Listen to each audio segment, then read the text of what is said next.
4.82 है। आप बताइए इस सोल्यूशन के अंदर H प्लस आयन की कंसंट्रेशन क्या होगी?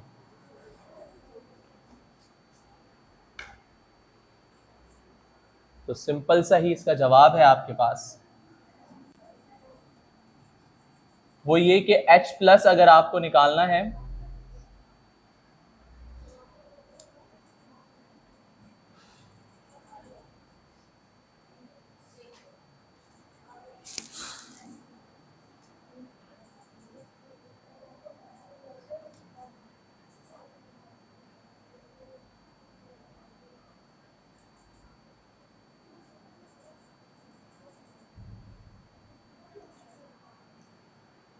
तो एंटी लॉग माइनस पीएच निकाल लो।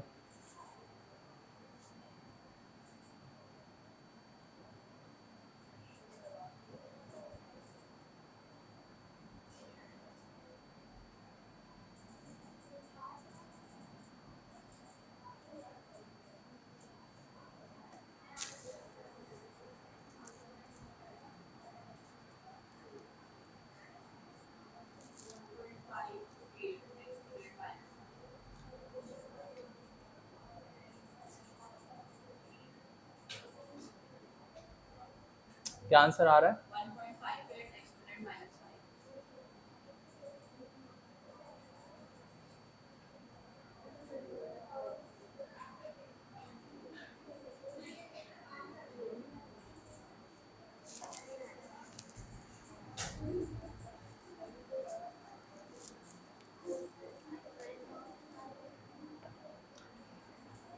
एक सेल्फ असेसमेंट का सवाल है, वो आप खुद से सॉल्व कर लेना, जिसमें आपके पास पीएच गिवन है 5.3, आपसे H प्लस आयन की कंसंट्रेशन पूछते हैं, ऐसे निकाल लेना। उसके बाद OH आयन की कंसंट्रेशन पूछते हैं, जिसके लिए देखो ये आपने H प्लस आयन की कंसंट्रेशन निकाल ली, उसके बाद आप पीएच निकाल लेना, पीएच निकालने के बाद POH निकाल लेना, और POH निकालने के बाद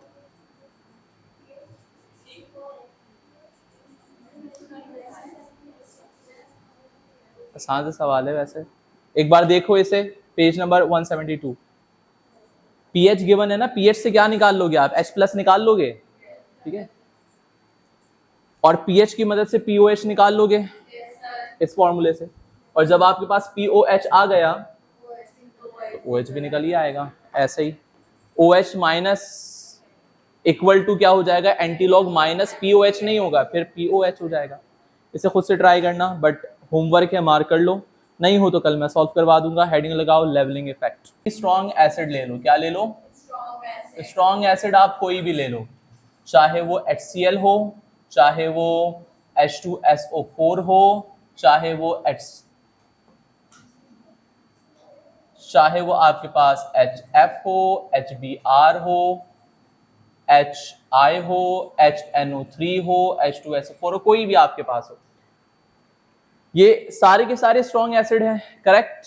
लेकिन अगर मैं आपसे पूछूं इनमें से ज्यादा स्ट्रॉन्ग भी कोई होगा और कम स्ट्रॉन्ग भी कोई होगा? बिल्कुल होगा, लेकिन जब आप इन्हें पानी में हल करोगे, H2O, H2O, H2O, H2O और H2O, तो ये अगर एसिड है तो वाटर एम्फोटेरिक सब्सटेंस था, ये किसकी तरह बिहेव करेगा? यहाँ पर बेस की तरह बिहेव करेगा। ये H प्लस डोनेट करेगा, ये एक्सेप्ट करेगा, और क्या बनेगा आपके पास? H3O प्लस और Cl माइनस, है ना। इधर भी क्या बनेगा? H3O plus F minus, H3O plus, इसे हाइड्रोनियम आयन कहते हैं, पता है। यहां पर आपको मिलेगा I माइनस,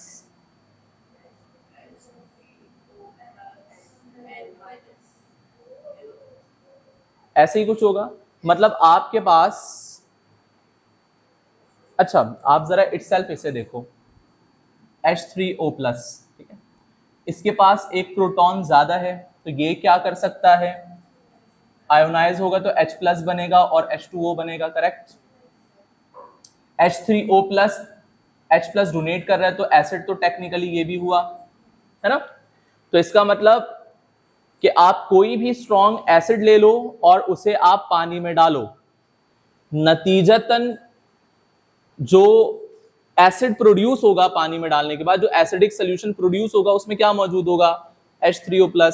अब इस बात पर डिपेंड नहीं करता कि आपने एसिड कौन सा लिया था, पानी में हल करोगे तो क्या बनेगा, कोई भी स्ट्रॉन्ग एसिड हल करोगे क्या बनेगा, हाइड्रोनियम आयन बनेगा। इसका मतलब कोई भी स्ट्रॉन्ग एसिड हो, जब आप उसे पानी में डालोगे तो उसकी स्ट्रेंथ क्या हो जाएगी, बराबर हो जाएगी। ऐसा क्यों होगा, क्योंकि कोई भी एसिड आप डालोगे तो नतीजतन एक ही एसिड प्रोड्यूस होगा पानी में, जो कि कौन है, H3O+। तो कोई भी स्ट्रॉन्ग एसिड जब हम पानी में डालते हैं तो उनकी जो एसिडिक स्ट्रेंथ है वो क्या हो जाती है, लेवल पर आ जाती है, एक दूसरे के बराबर हो जाती है। और ऐसा करने वाला कौन होता है बेटा, वाटर। तो वाटर एक लेवलिंग एजेंट या लेवलिंग सॉल्वेंट की तरह काम करता है स्ट्रॉन्ग एसिड के लिए। और ऐसा होता है कि H3O+ is strongest acid in aqueous solution। कि भाई एक्वस सोल्यूशन में कि अगर कोई एसिड एग्जिस्ट कर पाएगा तो वो कौन होगा, H3O+। कोई भी आप एसिड डाल दो उससे फर्क नहीं पड़ता, सबकी जो स्ट्रेंथ है वो एक लेवल हो जाएगी। किसकी वजह से, वाटर की वजह से। छोटी सी डेफिनेशन है, लिख लो, बहुत ज्यादा इस पर बातें नहीं करेंगे हम। और स्ट्रॉन्ग बेस के लिए भी यही है, आप कोई भी स्ट्रॉन्ग बेस डालोगे अगर वाटर में तो वो क्या प्रोड्यूस करेगा, OH-, चाहे वो NaOH हो, KOH हो, कोई भी स्ट्रॉन्ग बेस होगा पानी में डालोगे क्या बनाएगा, OH-। अब किसी भी स्ट्रॉन्ग एसिड से प्रोड्यूस होने वाला जो फाइनल बेस है वो क्या है, OH-, तो यकीनन उसकी स्ट्रेंथ भी कैसी हो जाएगी, same.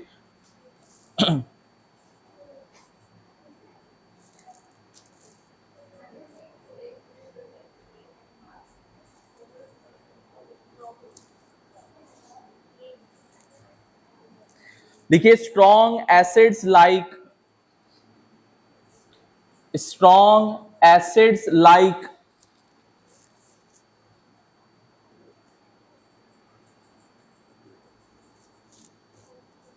HCl, HBr, HI, ETC। HCl, HBr, HI, ETC। When dissolved in water,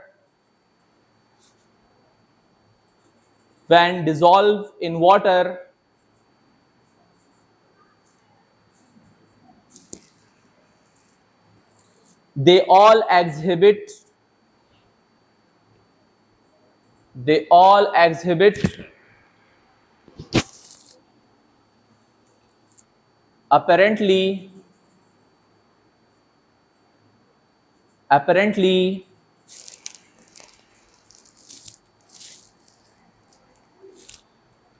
equal strength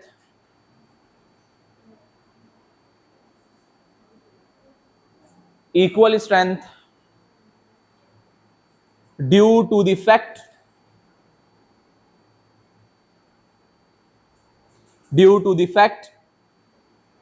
that water play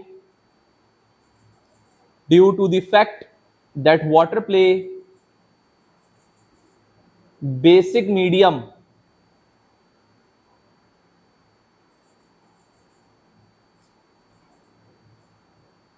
to get them ionized completely,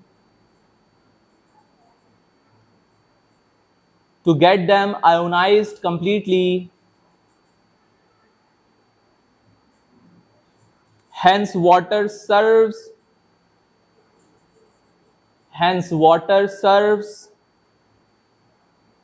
as leveling solvent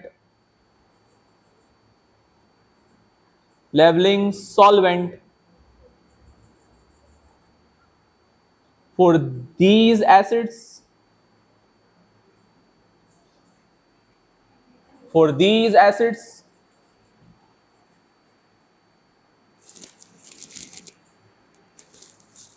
and the phenomena is called leveling effect।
Base के लिए कुछ चीजें change हो जाएंगी ना, जैसे कि नहीं, एक और चेंज होगा। यहाँ पर आपने लिखा हुआ है water act as a base, वहां पर आप लिखोगे water act as a acid. Definition बस एक ही लिखना, कोई एसिड के पर्सपेक्टिव से लिख दो या बेस के पर्सपेक्टिव से लिख दो, आपकी मर्जी।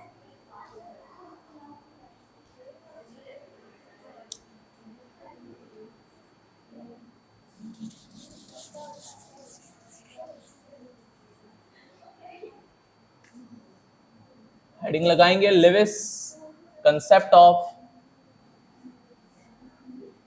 Acid and base. बेटा खामोशी से बैठ जाओ।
लिविस का कंसेप्ट क्या है एसिड और बेस को लेकर?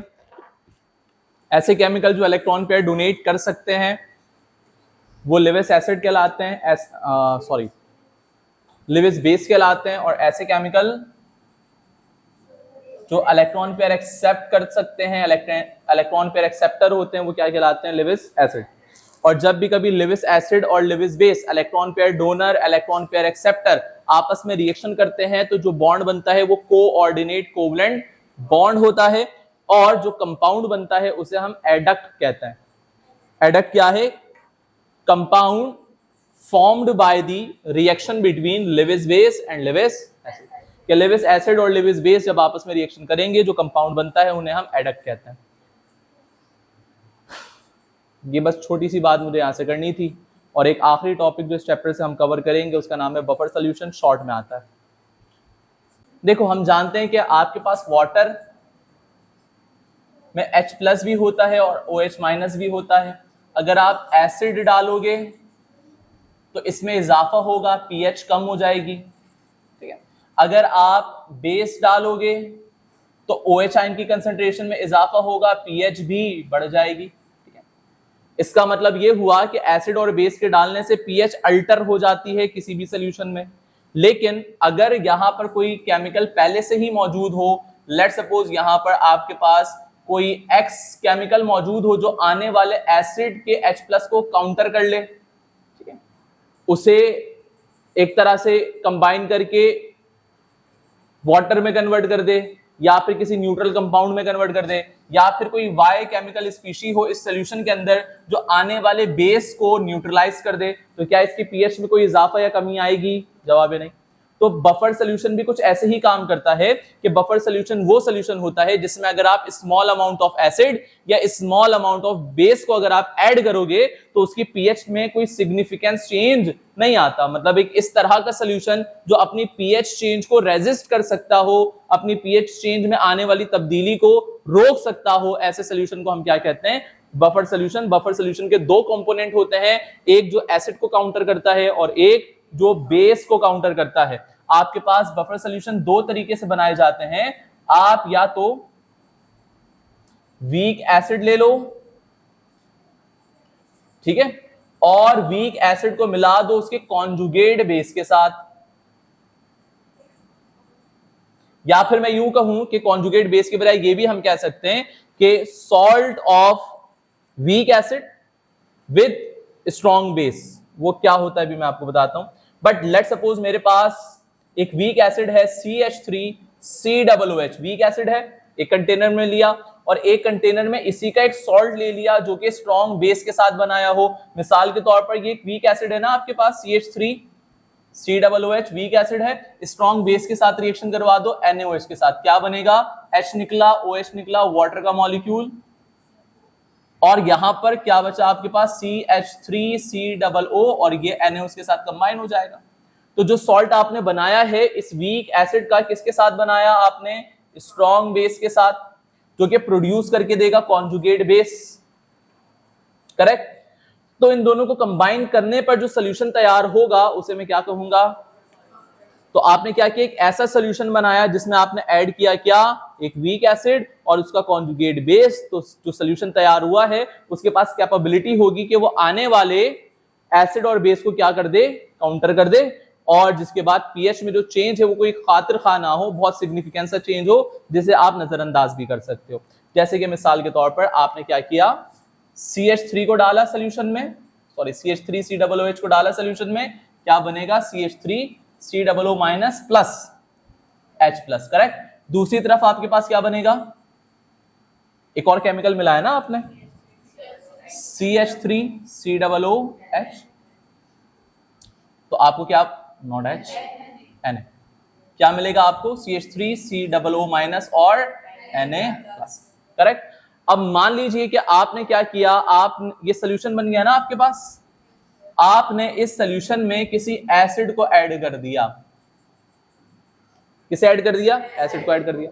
अब एसिड को जब आप ऐड करोगे H प्लस आयन की कंसंट्रेशन में इजाफा तो होगा, लेकिन इस H प्लस को काउंटर करने के लिए यहां पर माइनस वाले आयंस मौजूद है जो कि आने वाले H प्लस को क्या कर देंगे, काउंटर कर देंगे और पीएच को कम होने नहीं देंगे। लेट सपोज अगर आपने यहां पर किसी बेस को भेजा है, ठीक है, बेस क्या लेकर आता है, OH माइनस, तो बेस को काउंटर करने के लिए यहां पर कौन मौजूद है, H प्लस, जो कि इसके साथ कंबाइन होकर वाटर प्रोड्यूस करेगा और पीएच को बढ़ने नहीं देगा। तो आपके पास बफर सोल्यूशन के अंदर दो स्पीशीज होती हैं जिनका काम होता है कि आने वाले एसिड और बेस को क्या करें, काउंटर करें और पीएच को बदलने ना दे। लेकिन भाई एक बात तो मेरे समझ आ रही है कि ये भी लिमिटेड है और ये भी लिमिटेड है, कितना ही एसिड डालोगे, कितना ही बेस डालोगे, कब तक रोकेगा। तो इसलिए मैं वर्ड यूज कर रहा हूं addition of small amount of acid and base, के भरकर मत डाल देना भाई, हाँ थोड़ी सी मिकदार में अगर एसिड और बेस की एडिशन हो रही है तो उससे पीएच में कोई खातिर खा तब्दीली नहीं आएगी। क्यों, क्योंकि इसके अंदर जो आयंस मौजूद हैं वो आने वाले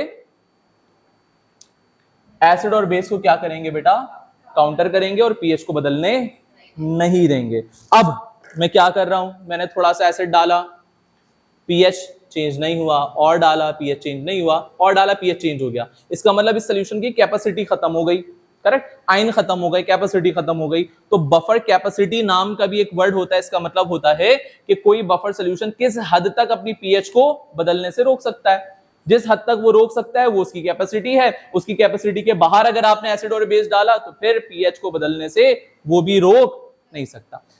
ऐसे आपके पास बफर सोल्यूशन तो वीक एसिड कॉन्जुगेट बेस से बने वो कहलाते हैं एसिडिक बफर,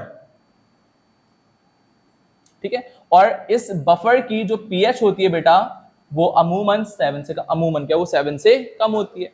एक और आपके पास टाइप होते हैं बफर के जो कि कहलाते हैं बेसिक बफर। बेसिक बफर बनता है बेटा वीक बेस से, स्ट्रॉन्ग कुछ भी नहीं होता, याद रखना, ना स्ट्रॉन्ग एसिड होगा ना स्ट्रॉन्ग बेस होगा, और मिलाएंगे कॉन्जुगेट एसिड के साथ, बिल्कुल ठीक है। जैसे कि आपके पास NH4OH वीक बेस है आपके पास, अगर इसका रिएक्शन आप करवा दो स्ट्रॉन्ग एसिड के साथ तो एक केमिकल बनेगा जो कि होगा NH4Cl। जैसे कि HCl के साथ रिएक्शन करवा दो स्ट्रॉन्ग एसिड है, तो ये आ गया आपके पास वीक बेस और उसका कॉन्जुगेट एसिड, करेक्ट। तो ये आपको जो मिक्सचर बनेगा वो क्या कहलाएगा, फिर आपके पास बफर सोल्यूशन कहलाएगा, और इसकी जो पीएच होगी वो ग्रेटर होगी 7 से। तो बफर सोल्यूशन की डेफिनेशन लिख पा रहा हूं, लिख लो।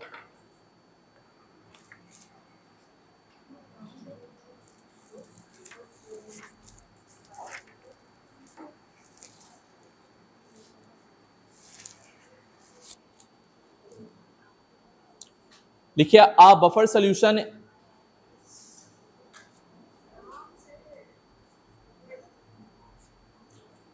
A buffer solution is one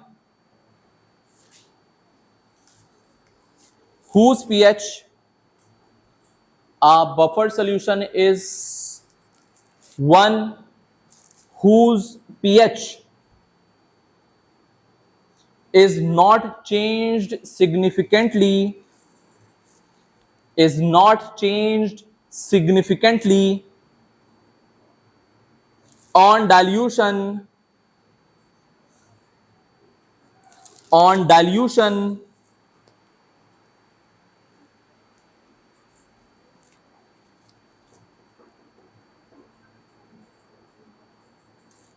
or even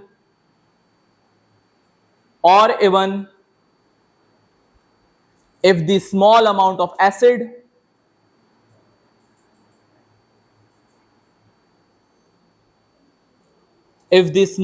of acid or base is added,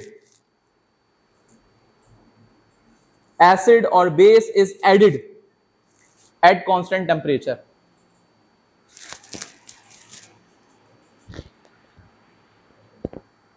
At constant temperature. दो बातें निकालेंगे यहां से हम. इसका मतलब ये हुआ कि बफर सोल्यूशन की पीएच चेंज होती है, सिग्निफिकेंटली चेंज नहीं होती, कोई बड़ी तब्दीली आपको नजर नहीं आती, बहुत माइनर सा चेंज आएगा. ठीक है. दूसरी बात, एसिड बेस को तो काउंटर करेगा, लेकिन पानी को डालने पर भी पीएच तब्दील नहीं होगी. अब ऐसा क्यों? क्योंकि भाई वीक एसिड है, पूरी तरह से डिसॉल्व नहीं हुआ है. पानी डालोगे तो पीएच को क्या हो जाना चाहिए? बढ़ जाना चाहिए. लेकिन मेंटेन क्यों रहेगा? क्योंकि पानी के बढ़ने से जो सॉल्युबिलिटी है इसकी वो मजीद बढ़ जाएगी और मजीद एसिड पानी में आ जाएगा, जिसकी वजह से पीएच दोबारा से क्या हो जाएगी? मेंटेन हो जाएगी, क्योंकि वीक एसिड है ये. एक और बात यहां से हम निकालेंगे वो ये कि बफर सोल्यूशन की जो पीएच है वो टेम्परेचर डिपेंडेंट है. अगर आप टेम्परेचर को बदलोगे तो फिर बफर सोल्यूशन की पीएच सेम नहीं रहेगी, पीएच बदल जाएगी. दो टाइप्स मैंने आपको बताए, एसिडिक बफर और बेसिक बफर.